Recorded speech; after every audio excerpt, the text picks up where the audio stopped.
कि छाछ तो बोले ही बोले, छलनी भी बोले, जिसमें 72 छेद। आप लोग अंग्रेजों के साथ मिलकर मुखबरी करते थे कि नहीं करते थे? क्या आप लोगों को देशद्रोही कहा जाए कि नहीं कहा जाए? और उस समय पर आरएसएस सुभाष चंद्र बोस जी के खिलाफ अंग्रेजों की सेना में भारतीय युवाओं की भर्ती करा रही थी। देश में ऐसे लोग हैं जो सच की आवाज को दबाने की पुरजोर कोशिश कर रहे हैं।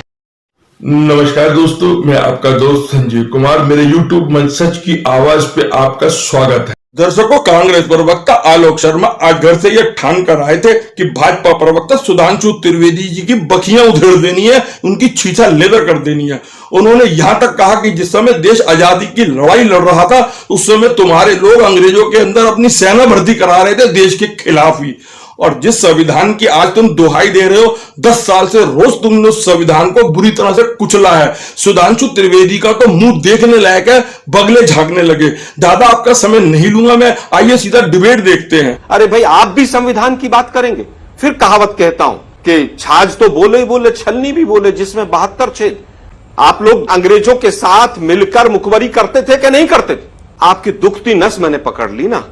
जो व्यक्ति आर्मी की बगावत की बात करता हो, पुलिस की बगावत की बात करता हो, और उसको आरएसएस समर्थन दे रही थी, पूरे मूवमेंट को, सच्चाई थी कि नहीं थी? क्या आप लोगों को देशद्रोही कहा जाए कि नहीं कहा जाए?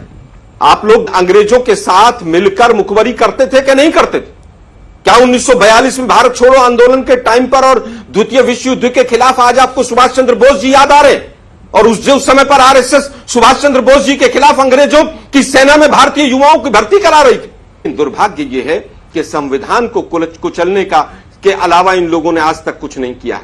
उस समय के आईबी चीफ टीवी राजेश्वर जी ने आज तक पर स्वयं कहा कि आरएसएस आज वहां पर समर्थन कर रही थी उस समय पर इमरजेंसी का।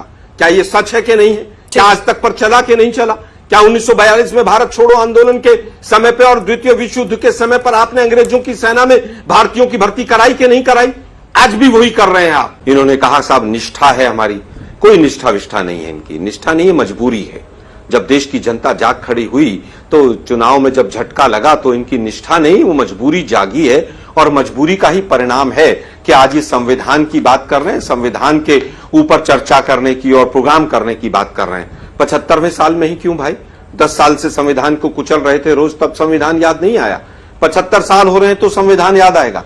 इन्होंने तो यहां तक कहा था आरएसएस ने कि ये भारतीय नहीं है, इस संविधान में तो कुछ भी भारतीय नहीं है, ये तो पश्चिम का है। आज ये भारतीय हो गया क्या?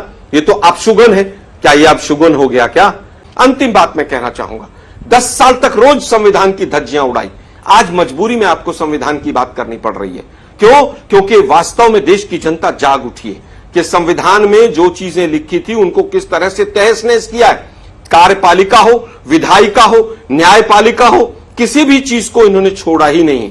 और यहां तक कि जो चौथा स्तंभ है लोकतंत्र का, मीडिया, उसको भी नहीं छोड़ा। देखा आपने, कांग्रेस के आलोक शर्मा ने भाजपा प्रवक्ता सुधांशु त्रिवेदी की बखियां उधेड़ दी, उनको छठी का दूध याद करा दिया, जैसे को तैसे वाली बात हो गई। दर्शकों, अगर आपको ये वीडियो पसंद आई हो तो लाइक करें, शेयर करें और चैनल को सब्सक्राइब करें। और लाइक करें या ना करें, वीडियो को शेयर जरूर करें, जो ज्यादा से ज्यादा तक लोगों तक ये बात पहुंचे।